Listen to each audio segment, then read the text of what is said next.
All right, there we go. All right, so where do we maximize profit? So this is chapter 12, and in the product market, we had, like, every time I asked you a question, hey, where's the profit maximizing optimal output? MR and MC, right? So this ended up being MR and MC. And we've done a lot of different things about why that is, right? So let me just kind of back up a second. If you remember, the reason why this is the case is because if you were to produce something when marginal cost is more than marginal revenue, that means that I sell something and I got $10 for it, but it actually cost me $11 to make it. Well, if it costs you $11 to make it, but you're only getting $10, that doesn't make financial sense, right? So we go until these are equal, or at least until MR is more than marginal cost. In the factor market, you go until MRP equals MRC. And so that's where we maximize output. Now, the challenge you have right now is we just introduced that yesterday, and we're going to talk more about this one today. So you have an understanding about what this means. So I'm going to say a couple more things about what MRP is to kind of review that from yesterday, so that's a little more clear for you. But in doing that, let me highlight. I'll highlight this over here. I want to take a step back, and again, we're going to compare the product market to the factor market. MR is marginal revenue, right? MR is marginal revenue. I want you to think, how do I find marginal revenue? Well, maybe before I get that, what is marginal revenue? Let's do that. What is marginal revenue? Okay, Weedman? The additional revenue you get from adding 1 unit of output. Of output, okay, so this is additional revenue because that's revenue and marginal stands for revenue. It's the additional revenue when you were adding 1 output. That's marginal revenue. And we did that. How do we calculate it? Well, you take the change in total revenue over the change in quantity of output. So you may look at this and go, yeah, I remember that. That makes sense. Well, what I want to do for you is make sure that you get how this is the same thing as pretty much marginal revenue.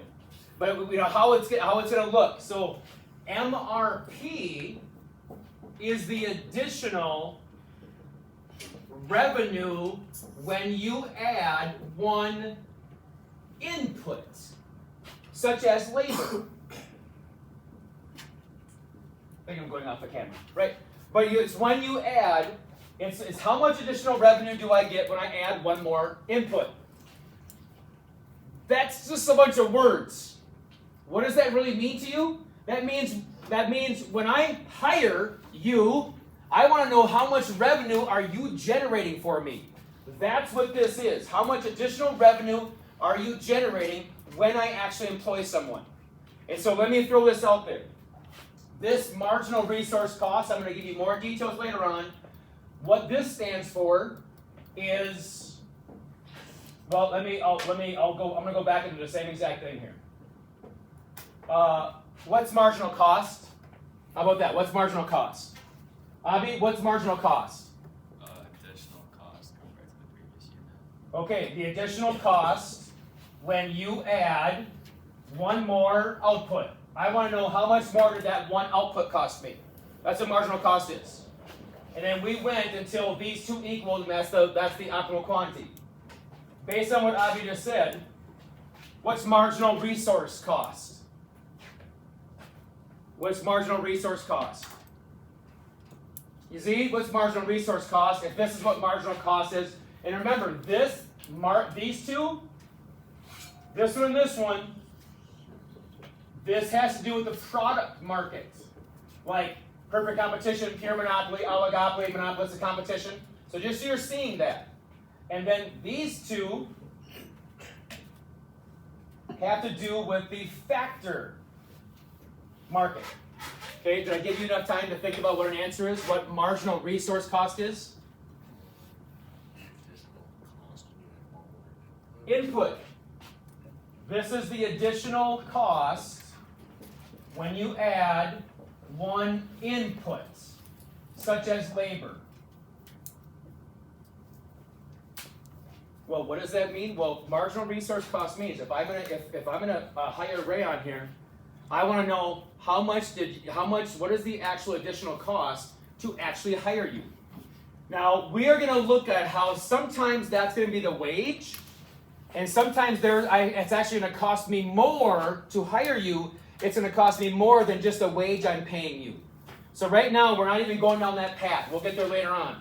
But I just wanted to highlight these different things of what we're doing right now, how that is similar to what we were doing before. Right? So I'm trying to tie those different things in so what I do from here on out, that it won't be quite as, okay, I don't quite see where you're going. Pausing. Making a rotation, looking for clarity. All right, so now when we look at this, yes. So I kind of gave you this. I basically just gave you this already.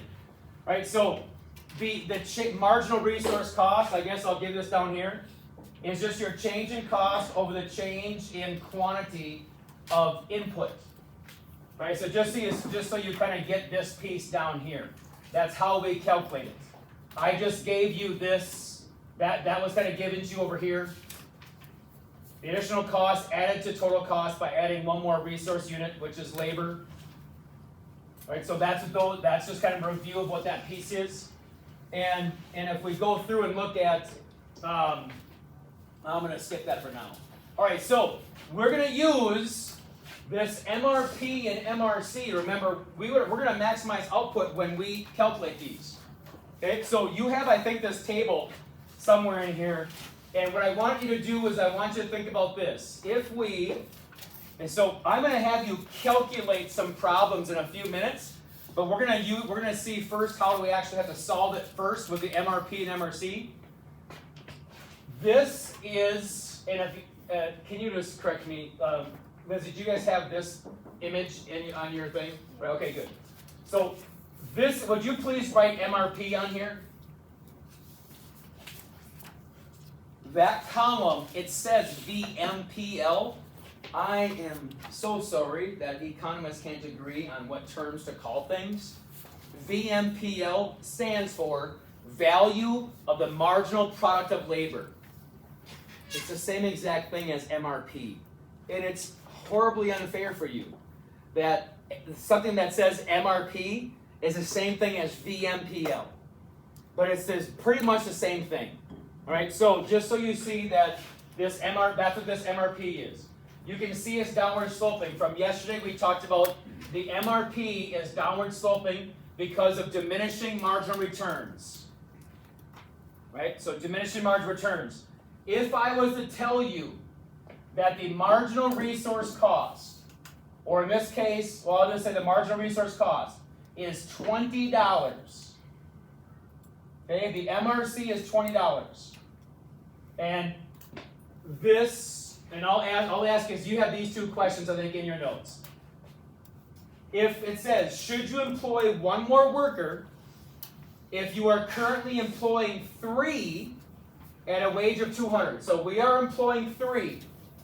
And at 3, my MRP is $300.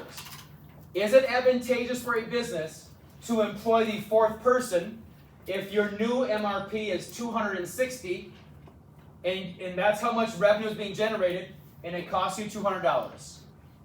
Would you employ that 4th person? I'm looking around trying to get confirmation from any kind of nods of heads. Some people aren't nodding heads. Okay, good. This is the feedback I need is if I'm not having people do this, if I have people just kind of staring straight ahead, that means you're not sure.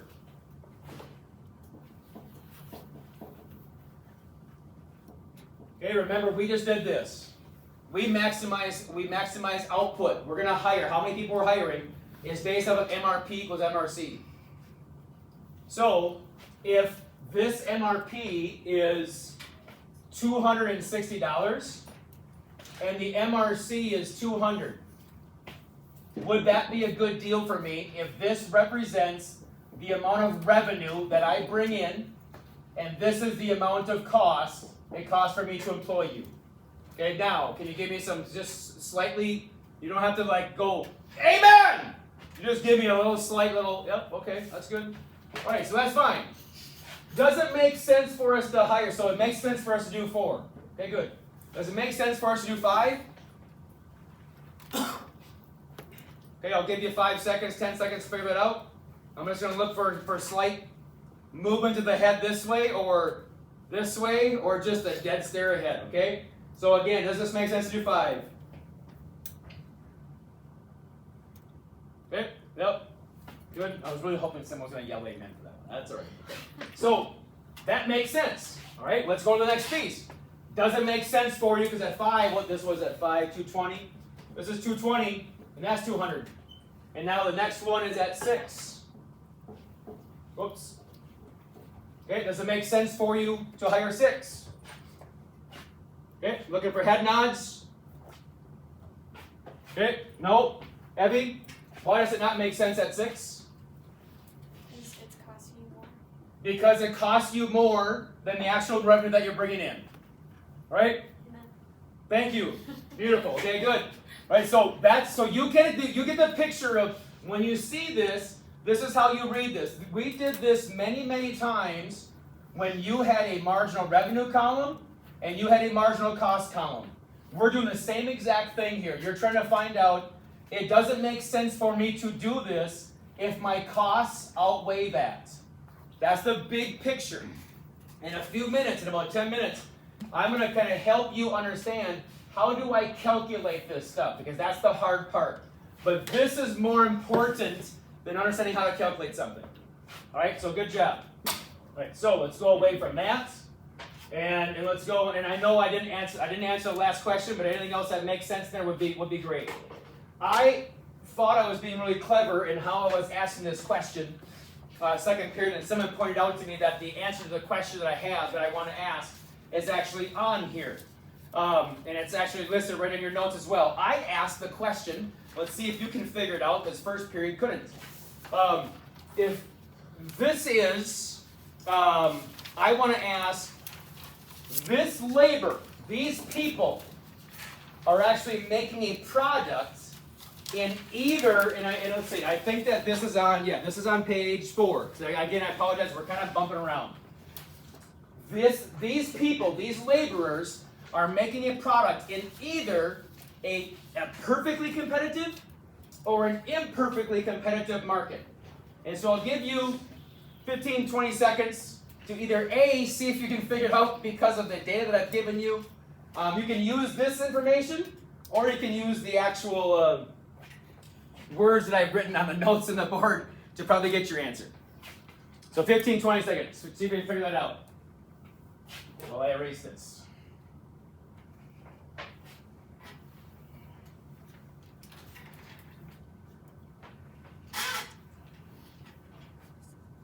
All right, this is taking me a lot longer, and now I'm tired.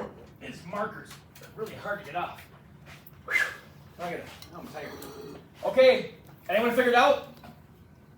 Price stays the same regardless of how many Okay. units you're selling. And so you got that by looking at this, right? Yeah. That's what I wanted to do.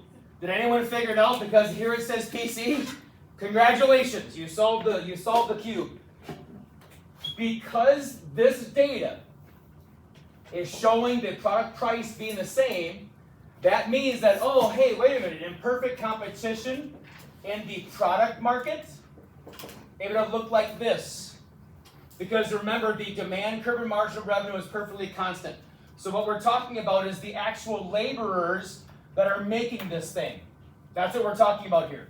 So we know that they're making something in a perfectly competitive market. Look at the MRP. The MRP is downward sloping because of diminishing margin returns.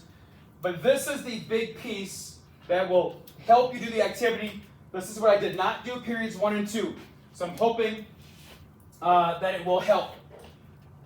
How do we find total revenue? I gotta hide this. How do we find total revenue? Price times quantity. That's it, price times quantity. It says that right? It says that right here, but price times quantity. If you did not know that, immediately when I said, how do I find revenue? Would you please write that down above this thing? Because you are going to have to do this in the activity that I give you, you will have to calculate revenue and MRP. So I'm trying to walk you through, how do I calculate these things? You already have the formula for all of these. So revenue, this is no different than what it was 4 weeks ago. You take price times quantity. Well, the price is $2, and the total product is the same thing as quantity. So we just take the $2 times the 7 is 14. $2 times the 13 is 26, and so on and so forth. So that's one. Secondly, MRP is the change in total revenue over the change in the quantity of inputs. I gave you that about 10 minutes ago. Right? So that's how you solve that. So how do you actually, that's the formula, how do you actually calculate it? Well, it's the change in total revenue. We went from 0 to 14. You divide it by the change in the units, which is 1. That's why that's 1. And this is a change of 12, a difference of 12. That's a difference of 1. That's why that's 12. Right? Simple math, but it's hard to kind of calculate them. So, folks, if you did not have this column and did not have this column, which is what your activity is, I'm giving you numbers and you don't have those two, you have to figure out, how do I find MRP? And if you know that MRP is the change in total revenue, then your mind has to go, oh, okay, I should find total revenue. Wait, I don't have total revenue. I have to calculate total revenue. Total revenue is price times quantity. You have to go step by step to do this. All right, so that kind of gives you a little preference of completing that activity. Hopefully that will come up in a little bit. Now, what I want you to be able to do from this is 2 different things. So we're going to look at this. We've identified this one as perfect competition. Look at this one. You can hopefully now this says this does say IC, right? So this is actually a laborer that was making a product in an imperfectly competitive market. You know it's imperfectly competitive because the price keeps getting less and less and less and less. Right? Because that's what happens to product price here. It keeps getting less and less and less when I want to sell more. This is perfectly elastic, and so that's imperfectly competitive. What I'm going to ask you to do is this, 2 different things. Would you please, I want you to look at these two columns, this column here, and compare that to this column here. And I'm going to go back and forth, and you either look at it on your sheets, but I want you to compare the MRPs of both of these. And I want to see what you know. What is standing out to you about the difference between the MRP between these two, between a perfectly competitive product market and imperfectly competitive product market? Any thoughts yet? Kukla? In perfectly competitive, MRP falls at a constant rate, but imperfectly it decreases at an increasing rate. And it decreases a whole lot faster, right? If something falls slowly as compared to something falling fast, which one is more vertical? Falling fast or falling slowly? I don't know, I'm not sure where you would have learned this. Is it making sense what I'm asking you? If the numbers are falling fast or falling slowly, falling fast is more inelastic because it's steep, it goes down really fast. Falling slowly means we're kind of gradually going down. What's the reason I'm telling you this? Is because of this reason right here. This is kind of a minutia thing, but what I want you to see, do you have like a X and Y axis on the bottom of that page? Would you do this? Would you add in, oh crap, that was on camera and I missed. All right, I made it. All right, so I would like you to draw an inelastic curve and call that MRP, and then just put the IC next to it. So what we're doing is actually, depending on what type of product that your product's being made in, the MRP will look different amongst them. And then I want you to draw one that's just a little more elastic. It doesn't have to be, Don't make it perfectly elastic, but then call that PC. These are two MRPs, two demand curves. The reason why it's different is because one product is made in perfect competition and one product is made in imperfect competition. That's the rationale, right? Now, just from data, that's what we approved here. But now here's what I want you to do. Using the numbers that you have, using this data and this data, would you calculate how many people you would hire in a perfectly competitive market compared to an imperfectly competitive market? You have the same exact data numbers, right? So go through and take a hopefully if you get it, it'll take you 30 seconds. If not, it may take a little bit longer, so I'll make a little walk around. Okay, so those who are watching on YouTube, there may be a lull right now while I walk around. How many people? And so, oh, by the way, this is the MRC. 1395 is the wage. It's the MRC. So that you need that in order to answer the question. So I'm asking you, how many people would you hire? So I'm going to give a second, then I'm going to walk.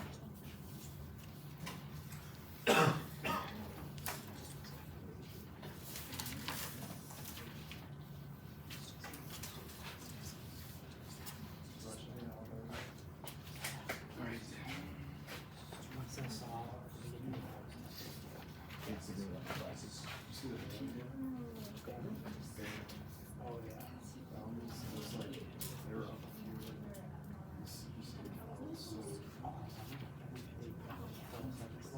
here. Right? This is the MRC. That's your MRP. Right? That's all it is.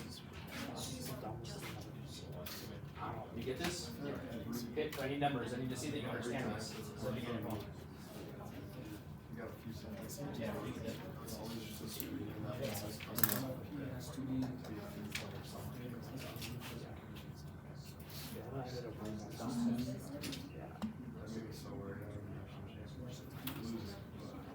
Right? That's what you're trying to do. This, I just told you these. That's your MRC. Well, so this is like three different. This is like problem one. So when the MRC is 1395, how many people would you hire?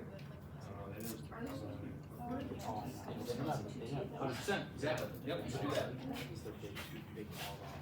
Yep. Good. Yep. Good. All right. Yep. And then the last number is. 3941. Yep. 50 for the chance. What do you have? What's your gut saying? I have a national championship. You do? I know, so I can't remember. So I gave you one. I said this is your MRC.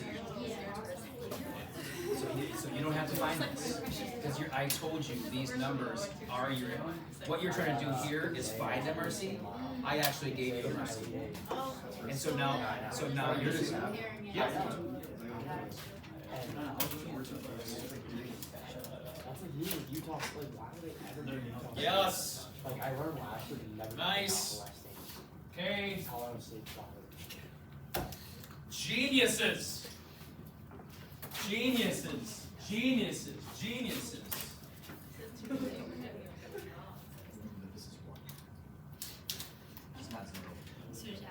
Yep. Add one to each of those. Now you get it.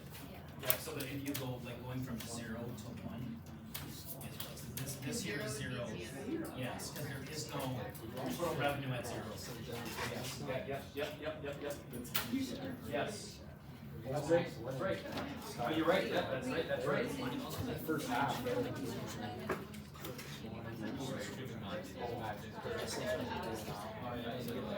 That's how it is for a lot of those. Like, they're ones that are drawing something crazy.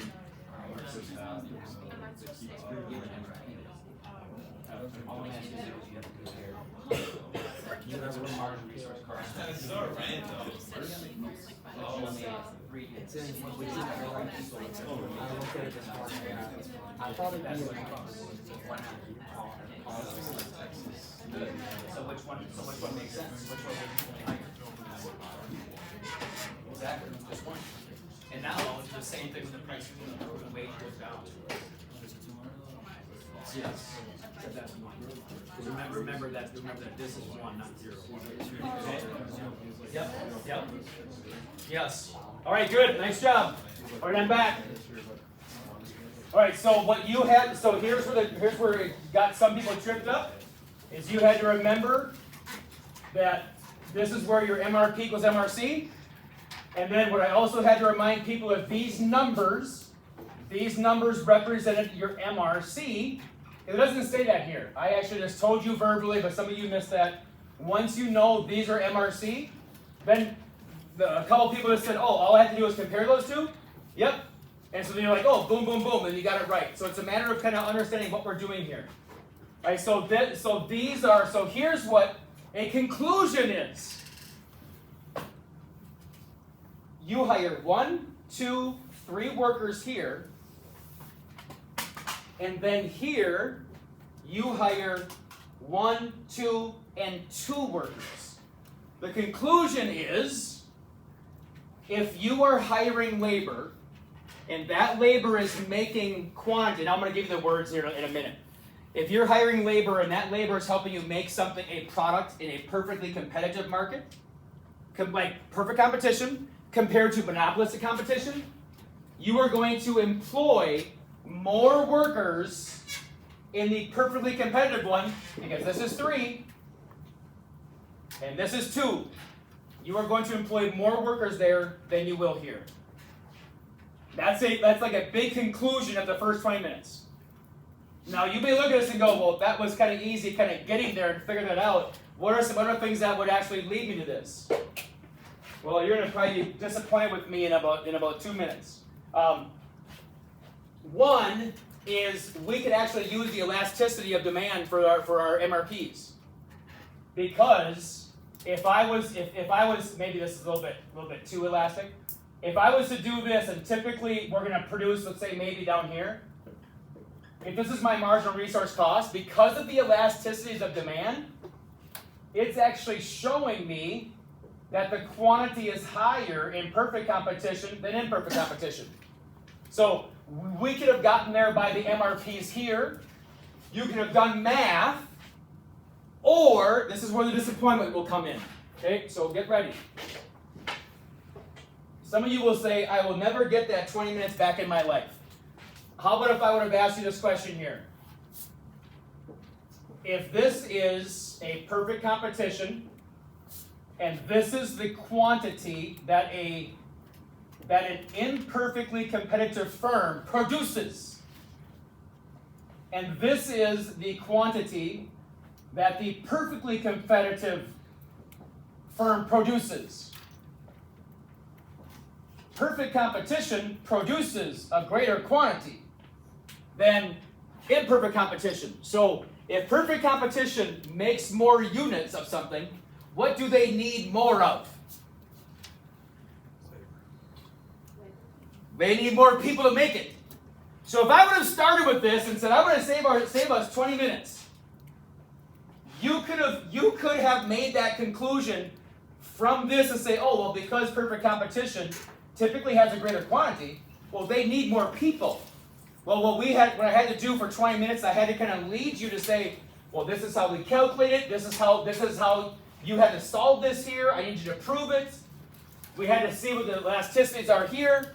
But in the end, this is all we were trying to prove.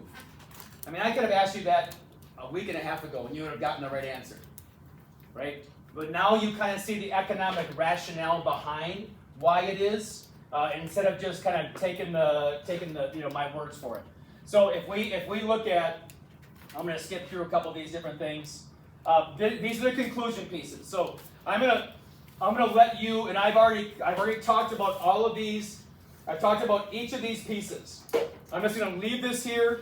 If you look at it and you're like, okay, I understand this, then you don't feel like you have to write it down. But this is basically a summary of what we just did. So I'm going to pause this, and then after a minute, we're going to do an activity. Big close up.